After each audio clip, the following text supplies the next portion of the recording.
పోలవరం నియోజకవర్గం జంగారెడ్డిగూడెం ఆరుగాలం కష్టపడి పొగాకు పంటను పండించి గిట్టుబాటు ధర లేక దిక్కుతోచని పరిస్థితిలో మాకంటూ ఎవరన్నా అండగా నిలబడతారా అన్న వెంటనే మీరు గుర్తొచ్చి ఈ 5 జిల్లాల నుంచి కూడా రైతన్నలం సమస్యలు చెప్పుకోవటం కోసం మేము ముందుకు వచ్చామన్న మా జంగారెడ్డిగూడెం ఏలూరు జిల్లా ఎన్ఎల్ఎస్ అన్న నార్థరన్ లైట్ సాయిల్స్ అన్న మా సాయిల్స్ మాది మెట్ట ప్రాంతం అన్న. అక్కడ లాస్ట్ ఇయర్ ఇదే రోజుకి 1 కేజీ పొగాకు 420 రూపాయలు పెట్టి కొన్నారన్న. అదే ఈ రోజున 265 రూపాయలు పెట్టుకుంటున్నారన్న. దాదాపు 70 రూపాయలు 1 కేజీకే తేడా వచ్చిందన్న. అది గరిష్టం అన్న. Last year 420 రూపాయలన్న. ఈ సంవత్సరం అంటే హైయెస్ట్ ఈ సంవత్సరం 265 రూపాయలేనన్న కేజీ. అయితే అన్న మేమేమి వాళ్ళు చెప్పకుండా పండించటమో లేకపోతే ఎక్కువ పండించటమో చేయలేదన్న. హైయెస్ట్ అనేది ఎంత పర్సెంటేజ్? హైయెస్ట్ ఎంత పర్సెంటేజ్ ఎకరా వేస్తే అన్న? హైయెస్ట్ 20%, 30%, 40% అన్న. 40% హైయెస్ట్ ఉంటుంది. మిగతా 60% అంతా మీడియం లో గ్రేడే ఉంటుంది. అంతే ఉంటుంది అన్న. మేము పొగాకు కూడా ఎక్కువ పండించలేదన్న. వారు ఇచ్చిన ఇండెంట్ ప్రకారం 80 మిలియన్ టన్స్ పండించామన్న లాస్ట్ ఇయర్. ఈ సంవత్సరం కూడా మేము పండించింది 80 మిలియన్ టన్స్ ఏనన్న. అయితే లాస్ట్ ఇయర్ 4 నెలలు పూర్తయ్యేసరికి 80 మిలియన్ టన్స్ కొనేసారన్న. ఈ సంవత్సరం వేలం ప్రారంభమై 90 రోజులైందన్న, అంటే 3 నెలలు అయిందన్న.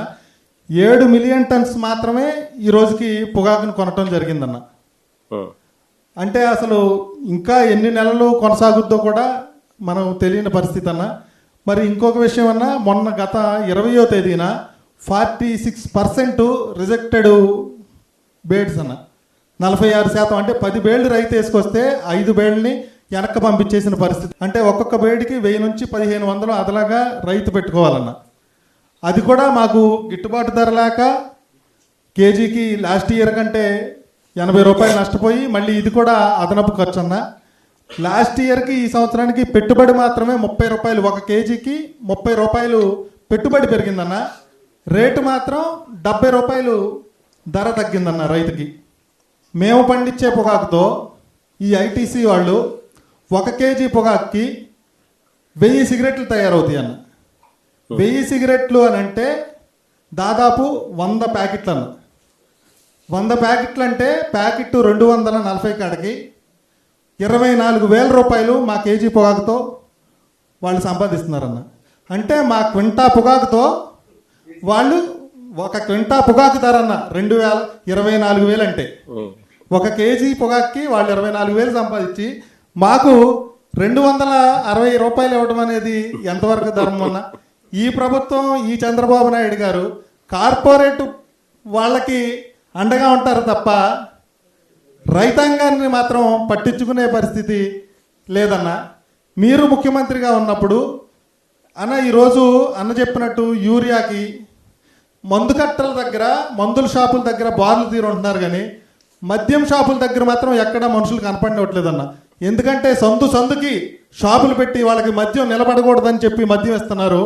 మా రైతన్నలు ఏం పాపం చేసుకున్నామని మా డబ్బులతో మేము మందు కట్టలు కొనుక్కోవడానికి వెళ్ళినా ఒక యాప్ క్రియేట్ చేసి నీకు 1 కట్టే, నీకు అరకట్టే అని చెప్పి మాకు అలాంటి పరిస్థితులు వస్తున్నాయన్న. మరి దీన్ని కూడా మీరు గ్రహించాలన్నా. మీరు ముఖ్యమంత్రిగా ఉన్నప్పుడు ఒక సూపర్ కట్ట 50 కేజీలన్న బస్తా 500 రూపాయలది ఈ రోజున 735 రూపాయలన్న. ఒక ఎంఓపి అన్న పొటాష్ కట్ట 1550 రూపాయలు ఉన్నది మీరు ముఖ్యమంత్రిగా ఉన్నప్పుడు, ఈరోజు 200 రూపాయలన్న. ఒక 2028 1700 ఉన్న మందు కట్ట 2450 రూపాయలన్న. అమోనియా 900 ఉన్నది 1400 రూపాయలు ఉందన్న. ఈరోజు దాదాపు సగానికి సగం పెరిగిపోయినాయి అన్న కొన్ని కట్టలు. 2020 అయితే 1350 రూపాయలు ఉన్నది, ఈ రోజున 1800 రూపాయలన్న. అటు గిట్టుబాటు ధర లేక ఇటు మెన్యూరు రేట్లు కూడా పెంచేస్తే రైతన్న ఎలాగా మనుగడ సాగిస్తాడన్న? ఎన్నికల ముందు మా రైతాంగం కూడా కొంత తప్పు చేసామన్నా, ఆ తప్పుకి సరిపడా శిక్ష మేము అనుభవిస్తున్నామన్నా, దాన్ని మీ ముందు చెప్పుకోవడానికి నిసిగ్గా మీ ముందు చెప్తున్నామన్నా. కానీ మళ్ళా ఈ పొరపాటు చేయమన్నా. మళ్ళా ఆంధ్రప్రదేశ్ రైతాంగం అన్నదాత హ్యాపీగా ఉండాలంటే మళ్ళా వైఎస్ జగన్మోహన్ రెడ్డి గారు ముఖ్యమంత్రి అయితేనే రైతన్న హ్యాపీగా ఉంటాడని మేమందరం కూడా ఎదురు చూస్తున్నామన్నా. ఇంత చక్కటి అవకాశం ఇచ్చినందుకు మీకు ధన్యవాదాలు తెలియజేస్తున్నానన్నా.